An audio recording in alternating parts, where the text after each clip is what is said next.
Hello and welcome to Daily News Simplified, where we take up the articles from the Hindu and discuss them as per the demands of Civil Services Examination. The topics of the discussion are listed on your screen. Now moving on to the first article of the day that has appeared in the page 13 of the Hindu, basically talks about the shipbuilding industry, as India now plans to offer cash subsidies, lower taxes and other incentives to bolster its shipbuilding industry. The article has highlighted that currently local tax rules deter investment in the shipping industry when compared with the tax regimes of Singapore, Malta, Cyprus, Panama, etc. It also highlighted that cost of ship making was up to 20% lower in India compared with countries like Indonesia and Philippines. And it highlighted that India can save up to $25 billion a year in foreign exchange if the government incentives help private firms to develop local shipping industry. Now this article is particularly important because it highlights the problems of shipbuilding industry in India. Secondly, UPSC in the previous year has asked questions, as you can see, and also it is a major part of the GS3 section. Under this article, we will try to understand the importance of the maritime sector, its contribution.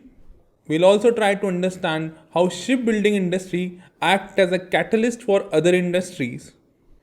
Further, we'll try to understand the global scenario of the shipbuilding industry, the market leaders, and the market that is available under the shipbuilding industry, and what is the condition of India at present. Further, as a part of our discussion, we will try to understand the various causes why that shipbuilding industry has not been able to deliver up to its potential.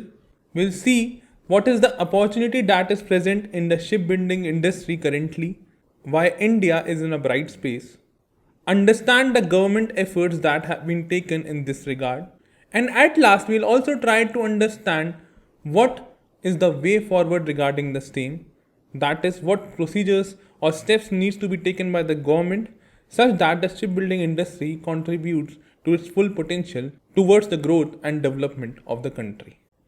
Now, before starting our discussion on the shipbuilding industry in India and the challenges, we need to understand the importance of maritime sector.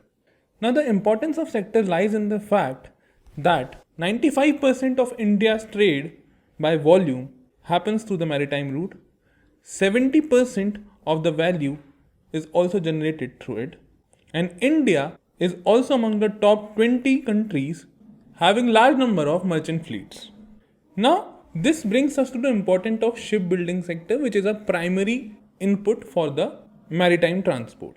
Now shipbuilding plays as a catalyst for overall industrial growth because it contributes in the development of industries that are associated with the shipbuilding industries, meaning thereby it will contribute in the growth of steel industry, in the growth of industries related to engineering equipments.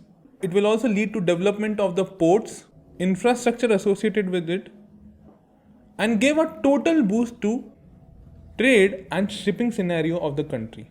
Thus, it can be concluded that the development of the shipbuilding industry will have a massive contribution in the overall GDP of the country.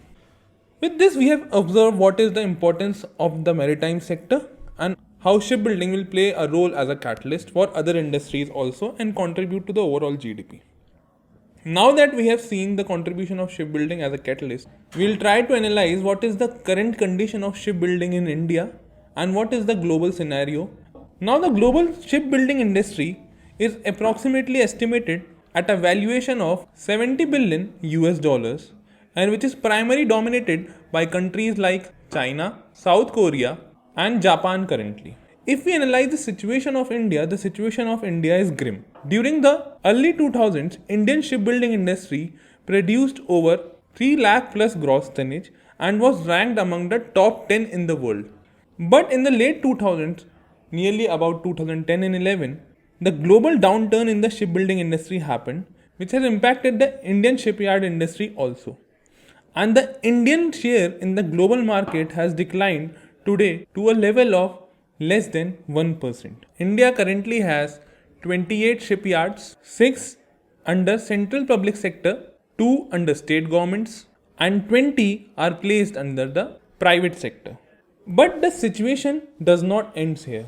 The situation of the private shipbuilding in India is particularly in doldrums because it highlights the mismanagement, as most of the private shipbuilders today are debt ridden or are functioning only at break even levels, with hardly of them generating any profit. And in this regard, you must have heard in the recent times of the three prominent cases. Recently, the bankruptcy was declared by three prominent companies of one time, that were the ABG Shipyards, Western India, and the third firm being Bharati. And these companies have been ordered to liquidate themselves by the National Company Law Tribunal. Further, the India's biggest dry dock was purchased in 2015 by the Reliance Naval and Engineering Limited has also entered into the bankruptcy. Another situation which is being highlighted is that the huge pending rate at the levels of the shipyards. Basically, these shipyards have only a delivery rate of 20% of the total orders they receive. Now that we have seen the condition of Indian ship industry, we need to find out what is causing the problem in the Indian shipbuilding industry. Among the first cause can be of statutory burden, as a complex set of levies and duties are making shipbuilding industry unprofitable, and it's also add to the additional cost of burden. The differential rate of duties and taxes between India and other nations further aggravates the problem. The second cause that can be highlighted here is the issue of working capital. Now, a typical shipyard will require a working capital close to 25 to 35% of the cost of the ship during the entire production period. But the interest rates on the working capital in India averages around 10.5%. On the other hand, interest rates presently offered by the shipbuilding countries, currently offered by the shipbuilding yards in other countries, are considerably lower at around 5 to 6% at max in countries like that of China, South Korea, and that of Japan. For case of China, it is particularly lower to 4% only. Another cause that can be highlighted that impacts the shipbuilding industry in India is the lack of educational institutions regarding the same. There are only 4 institutions in the country that provide naval architecture degree, and only roughly about to 120 graduates, where the country needs more than 10 times more naval architecture and shipbuilding engineers every year. Another cause that is plaguing the shipbuilding industries is the issue of bank guarantee. Now, shipyards are required to provide bank guarantees to protect the ship buyer. These includes performance guarantee, which is nothing but the timely delivery. It also includes refund guarantee, and at last includes the post-construction guarantee. Now, in countries like China, the government provides the sovereign refund guarantees for certain class of vessels. Thus, it will remove any undue pressure that is on the shipbuilding industry. In India, financial institutions do not have focus on shipbuilding sector, and there is also no support from the government to reduce the charges. Further, the cost also provided for the bank guarantees in India is significantly higher when compared to China, South Korea, and Japan. Moving on to the next cause of the problems in the shipbuilding industry is the indifference by the government. Now, there is a complete indifference by the government regarding the policy making in the shipbuilding industry, which can provide for subsidies, tax benefits, or creation of shipbuilding fund up till now. This, if would have been made earlier, could have made industry much more competitive and would have invited more domestic and international orders. Further, there is also negligence on the part of the government, as most of the contracts are given to public sector shipyards rather than private shipyards. Further, the absence of shipbuilding ancillary industries also pushbacks the private sector. So these were the prominent causes that are pulling back the shipbuilding industry in India. But everything is not bad for India, as India has tremendous opportunity. Now we'll try to understand what are the opportunities that are present with India, which will ensure that shipbuilding industry in India is a profitable affair. The first opportunity that can be provided in India is of low labor cost. Now, as we all know, labor is the key factor in any industry, and labor occupies the majority of the production cost. Indian labor costs are on the lower side when compared to other countries. For example, when compared to countries like China, South Korea, and Japan, who are the leading developers in the shipbuilding industry, thus India has a bright and soft spot utilizing its low labor cost to generate better volumes in the shipbuilding industry. The second opportunity that can be provided in the shipbuilding industry is the long coastline of India. India has a long coastline which ranges from more than 7,500 kilometers, and also there are several deep water ports that are being developed which provide a healthy picture for India to further develop its shipbuilding industry. Further, there is also a strong domestic demand that is happening. Now, India is one of the economy that is progressing at a fast annual growth rate in the GDP, and this growth rate can only be sustained when the trade through maritime sector is given a further boost. There is a strong demand from the domestic industries also, and also a thrust in industries that are associated with the shipbuilding, that is steel and power, for which the companies are looking to procure ship to control transport from international mines to India. The present Indian government thrust to the inland waterways will further boost demand for the shipbuilding industry in India. Now that we have seen what have been the opportunities for India, we'll try to understand what the government has done so far in this regard. And at last, we'll also try to understand the way forward regarding the same, what more can be done to make shipbuilding industry a profitable affair in India. Now moving on to the government effort, the first effort that has been taken by India is the financial assistance policy that was announced by the government in the year 2016. The second is of granting infrastructure status to the shipbuilding industry in 2016 again. Shipbuilding has also been given focus under the Atmanirbhar Bharat initiative that was launched by the government in the year 2020. A standard operating procedure was also finalized for the procurement and chartering of the tugs in 2020. And at last, government also launched the Pradhan Mantri Matsya Sampada Yojana in the year 2020 to give further boost to the same. Now that we have discussed the challenges and the opportunities that are present for the shipbuilding industry in India, we'll try to understand what can be the way forward such that shipbuilding industry reach to its zenith. The first step that can be taken by the government is to streamline the PPP procedure, and government now needs to explore the export markets also in the Indian Ocean region for both design and construction, and the design expertise can also be taken from the Navy. The second step that can be taken in this regard is the right of refusal which can be granted by our shipyard against any import by Indian owners, and by progressively increasing indigenous content through Atmanirbhar Bharat mission. Further, the Indian government has also announced the Maritime Policy 2030. Now, the Maritime Policy provides a slew of measures for the Indian shipbuilding industry. The first thing it promises is to establishment of Maritime Development Fund with a corpus of 25,000 crore to provide long-term financing to this sector. Secondly, the policy also recommends for tax breaks which needs to be provided for the design firms on the lines of special economic zones. It also recommends establishment of a database, a common database of basic design along with the approval from Indian Register for Shipping. And the policy also advocates collaboration with foreign shipyards and design houses to develop basic and functional design of different vessel types. The next slew of measures that were recommended in the maritime policy was regarding the Design in India process.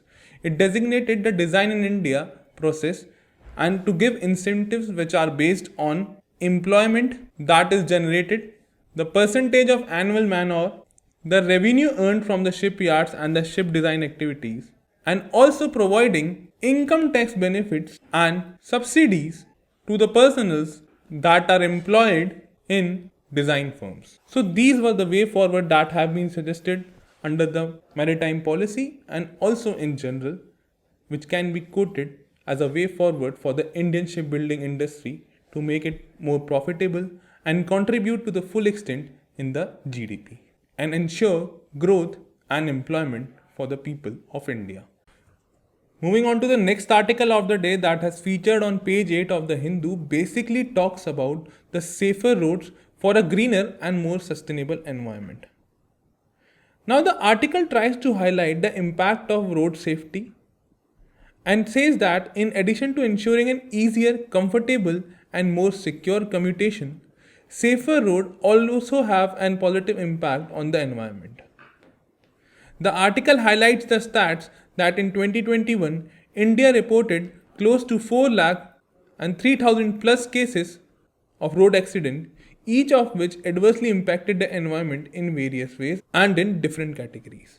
Most vehicles because contain toxic metals such as lead, mercury, cadmium or hexavalent chromium which are detrimental to the environment. Now this topic is particularly important for us from the perspective of GS3 if you look at the syllabus. Not only it forms the part of environment, it also forms the part of infrastructure where roads is clearly mentioned. So under this article, we'll try to holistically cover the current scenario of road sector in India, the causes of road accidents, and the major recommendations and the way forward that can be adopted in this. During our discussion, we will first understand what is the current statistics of road accidents in India, what NCRB reports tell about the fatalities and the severity of the road accidents. Secondly, we'll try to analyze what are the various causes behind the road accidents. That is, how human error contributes to road accident, how road environment and vehicular conditions also contribute to the road accidents. And at last, we'll try to understand the various recommendations that have been made and some of which are under consideration of the government for ensuring road safety and various measures that have been suggested under it such that the roads become a safer place to be. Now before starting our discussion, if we analyze the road sector in India, we'll get the picture. In today's world, road and transport is the integral part of every human being and everybody is a road user in one sense or another. Though the present transport system has minimized the distances, but on the other hand, it has also increased the risk of the life. It can be highlighted by the fact that in India itself, close to 80,000 people are killed in road crashes every year, which is 13% of the total fatality globally. In most cases, the car crash occurs either due to carelessness or due to lack of road safety awareness on the road users. Hence, there is a need for road safety education. During our discussion, we will try to analyze what are the basic statistics of road accidents in India. Now the NCRB report of 2020 titled as Accidental Deaths and Suicides in India highlighted that close to 1,33,000 plus deaths were recorded. Though there was a decrease in the year 2020 mostly due to the COVID lockdown, however the report highlighted a different risk that was of fatalities that were associated. The fatality basically refers to number of deaths per 100 accidents, and the report highlighted that the fatalities are on a rise. The fatalities which were at 26.1 during 2001 increased to 28.6 in 2011 and has now reached to a surprising level of 37.5 in 2020. Thus, it is evident that despite setting a target of 50% reduction in the accidental deaths, the fatalities under the road accidents are on a continuous rise over the past 2 decades. This brings us to a logical question that what causes the road accidents? Now the cause of road accidents can be categorized under 3 heads. The first head can be that of human error, the second head is of road environment, and the third is the vehicular condition. Under the human error, if we analyze the cause, it can be due to traffic rule violation, non-use of safety equipments like helmets or seat belt, and also driving without a valid driving license. The second cause can be identified as road environment, and this can be clubbed as accidents that are happening in a particular geographical region, which are also identified as the black spots. The road feature can also work as a cause of road environment, which may include a certain curvature of the road, blind spots, or even may include weathered road as a cause of accidents.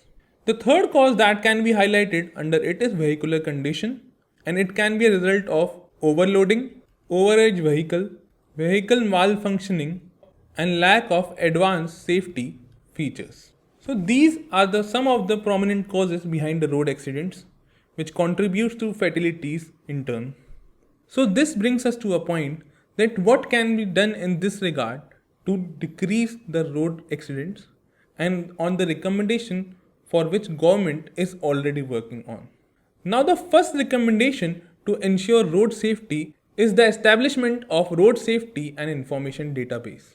The government will provide assistance to local bodies, union territories and the states to improve the quality of crash investigation, its transmission as well as analysis. For this, a national road safety information system will be established to provide continuity and policy guidelines for the activity. The second step that can be taken in this regard is safer road infrastructure. Now, the design of rural and urban roads is particularly important in this, and there is a need to review the system and to bring them in consonance with best practices as provided, keeping in mind the Indian traffic condition.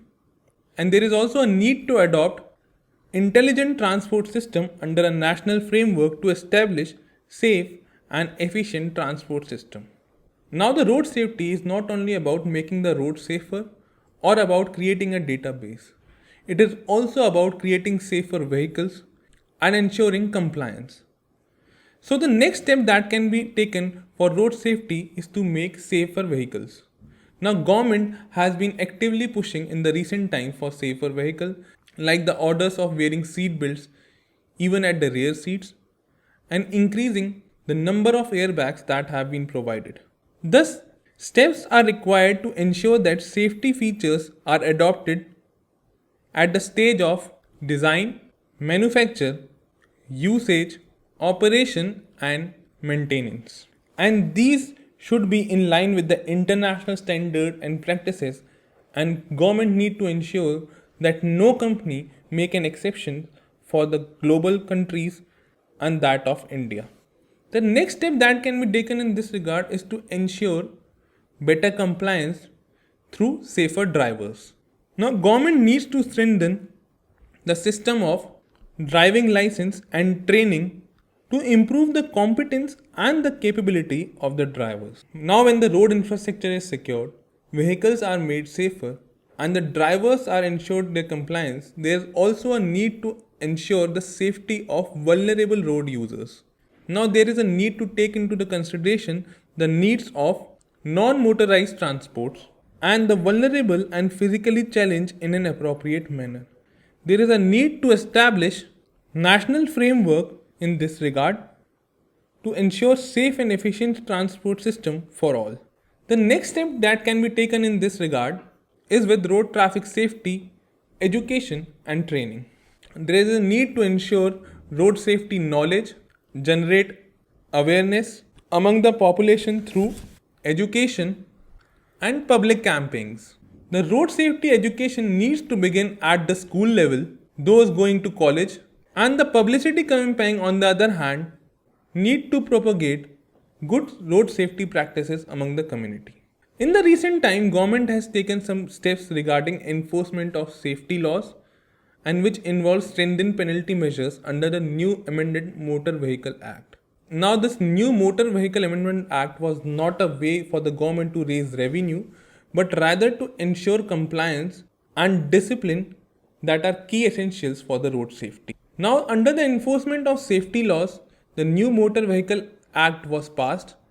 Also, there is a need for the government to encourage and establish a rigorous system of highway patrolling on national and state highways in active cooperation with state governments and union territories, as the highways are the most prone to road accidents. Even with all the road safety measures that have been adopted by the government, the road accidents are bound to occur then also. Thus, there is a need to ensure emergency medical services in such a condition, and government should strive that all persons involved in the road accident must benefit from speedy and effective trauma care and management. The essential function of such a service would include provision of rescue operation, administration of first aid. It is also recommended to establish hospitals alongside national highways and state highways that would be adequately equipped to provide trauma care and rehabilitation. There is also a continuous need for research in the road safety section. There need to identify priority areas and funding those research programs. The government here will help facilitate dissemination of the result of research, and there is also a need to strengthen legal and institutional environment for road safety. As a last recommendation, and that also recommended by various government agencies, is the implementation strategy. The government has already decided to establish a dedicated agency, that is National Road Safety Board, to oversee the issue related to road safety and evolve effective strategies for the implementation of the policies. The government has also decided to create a national road safety fund to finance road activities through allocation of a certain percentage of cess on diesel for the same purpose.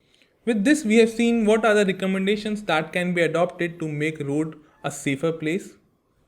We have also discussed in this article the causes of the road accidents and the present statistics regarding the same. Now moving on to the next article that has featured on page 9 of the Hindu, basically talk about the issue of election commissioners, and it says that should there be a panel to appoint election commissioners in India. Now this topic is particularly important as it falls under the GS2 section of Indian polity. Under our discussion, we will only try to understand the need for a collegium based appointment for election commissioners, as the election commission topic has been discussed in detail by Shashank sir. You can refer the video for the topic of election commission in detail. Now before starting our discussion, we need to just first understand what is the importance of elections in a democracy. Now it is a set norm for a country that is practicing democracy to conduct regular elections, and this can be said as the most visible form of democracy or the democratic process in work.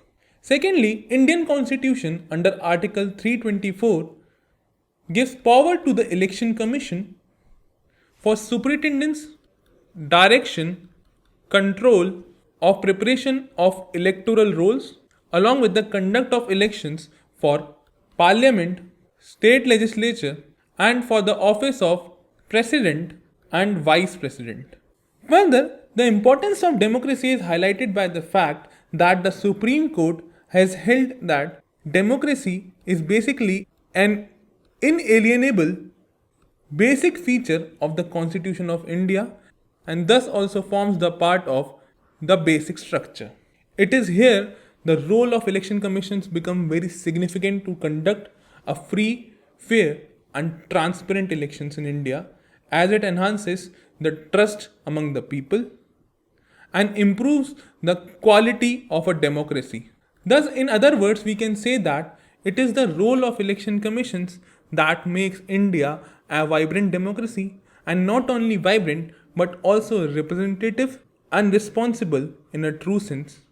So that now we have seen the importance of election commission in a practicing democracy, we need to understand from the article that why there is a need of collegium based appointment for the election commission. The first reason that can be highlighted here is that a collegium based system will inspire public confidence, as selection of election commissioners through a panel or collegium will inspire confidence in the electoral process, as the presence of Chief Justice of India as an important member of the panel. Along with that, the presence of leader of opposition of Lok Sabha will lend more credibility to the electoral process and will ultimately inspire confidence in the people at large. The present system of today lacks consultation, and thus there is a need for collegium based system, as presently there is no consultation regarding the appointment procedure and there is no mention of any kind of procedure for appointment of election commissioner. Thirdly, as we have already seen that democracy forms the part of basic structure. Now, democratic form of government is basically elected by the leaders for a specified period of time, and thus judiciary has every right to review the process of elections and things associated with carrying out of electoral process. As election commissioners are basically given the importance of superintendence, direct and control of elections in India, and democracy is basically a part of basic structure, the judiciary is well empowered to review the transparency of the process and also take into the account the process of appointment of election commissioners.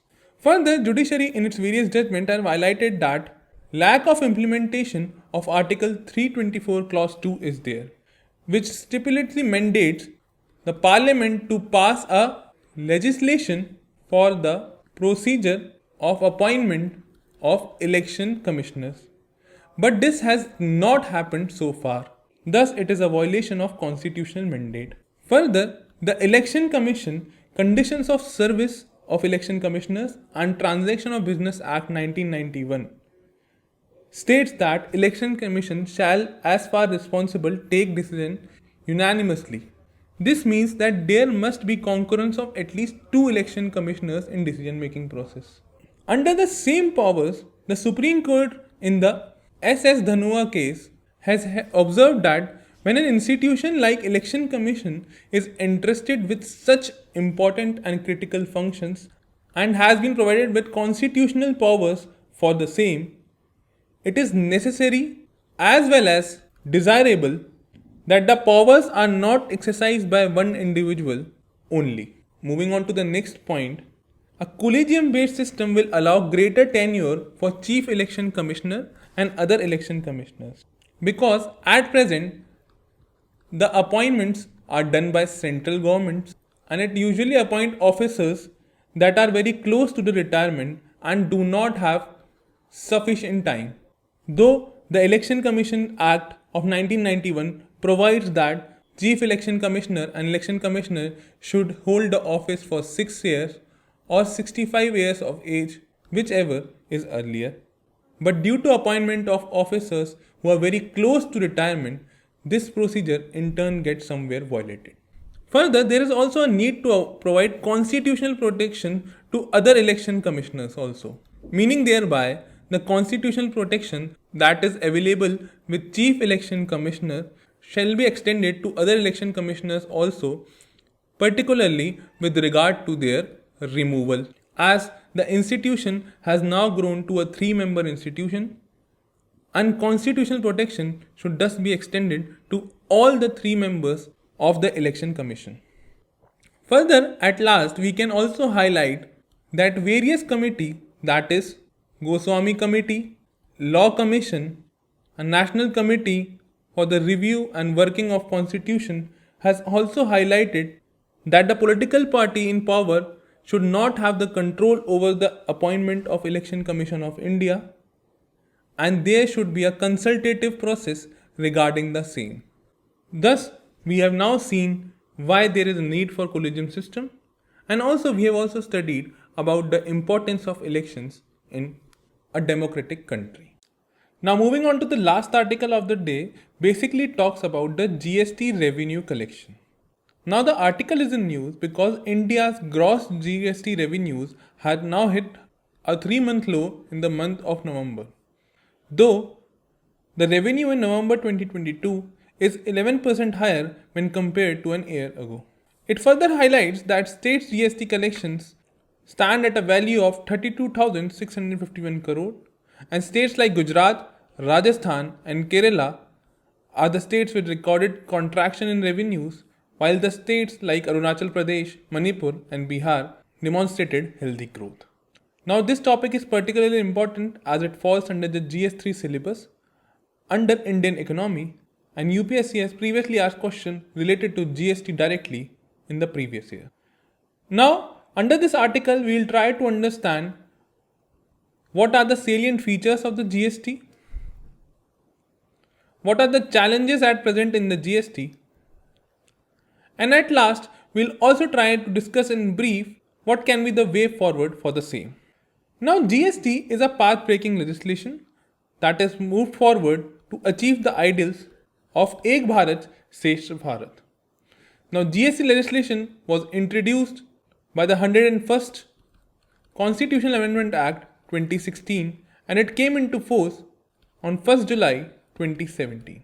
Now, let us see some of the salient features of the GST. The goods and service tax subsumed 17 large taxes and 13 cesses that were being present before. The GST system is fully IT driven. Further, there is a free flow of goods as the checkposts at the borders have been removed. GST further has a simple registration process, single return, and allows for minimal physical presence or interface. And with the uniform tax on supplies of goods as well as services, it has in turn transformed India into a one market. However, everything is not good with GDP. Everything is not good with GST. There are certain challenges that are present in the implementation of GST. Now we will discuss them. The first challenge in the GST is its functionality. The first challenge here highlighted by the GST users is the registration challenge. Also, under the GST system, there is also a challenge of auditing issue. Ascertaining and verifying the accuracy of data within GST would seem to be a Herculean task given the 70 million users. The second problem that is highlighted or the challenge in implementation of GST is the cash flow issues.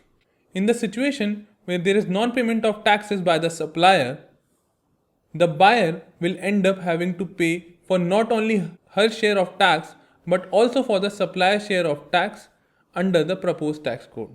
Further, the GST system also faces from key technical issues. Many GST taxpayers have complained about facing technical issues while accessing the GSTN portal to file their returns, which is resulting in the delays for businesses to file their returns. The accounting costs for the businesses have also increased. Now the businesses in a financial year are required to get their accounts audited as per the GST regime. They also need to maintain accounts like purchase, sales, stocks, which increasing the monthly accounting cost. Further, there is also anti-profiteering clause. This clause requires the businesses to pass any benefits that arises when there is a change in the taxation system to the end consumers. However, the clause do not provide any mechanism for monitoring of the anti-profiteering activity, and this affects both business as well as consumers. And at last, GST had an impact on the SMEs. GST has increased the dependence on the IT interface, and most of the small and medium enterprises are not tech savvy. 37% of the businesses spend more time on GST compliance versus the pre-GST taxation. So these were the challenges that have been highlighted in the functioning of GST. Now we'll see some of the way forward that can be adopted. The best practice or the best example of anti-profiteering policies during the implementation of value-added tax is that of Australian model. Australian anti-profiteering policies began a year before the implementation of its GST system in 2000 and was focused on educating both consumers and businesses. It also put in place a price monitoring measures in months before and after the implementation of GST system. Now what is required is that a robust dispute resolution mechanism is required for adjudicating disputes in a timely manner. Now there is also a requirement of clarity on taxability of virtual digital assets and cryptocurrency on the priority list. Further, there is a need to ensure seamless flow of input tax credit for businesses with minimum blockages. Further, there is a need to give the time to CAC to conduct a thorough audit that would allow for any functionality issues with the GSTN to be brought to light and prevent any cost to the public trust. Lastly, in the long run, there is a need for simplification of the GST slab rates, and there should be only one or two GST slab rates with a simple and clear law. With this, we have briefly discussed the important clauses under the GST law, when it was introduced, what are the present challenges, and also some of the way forward that can be adopted.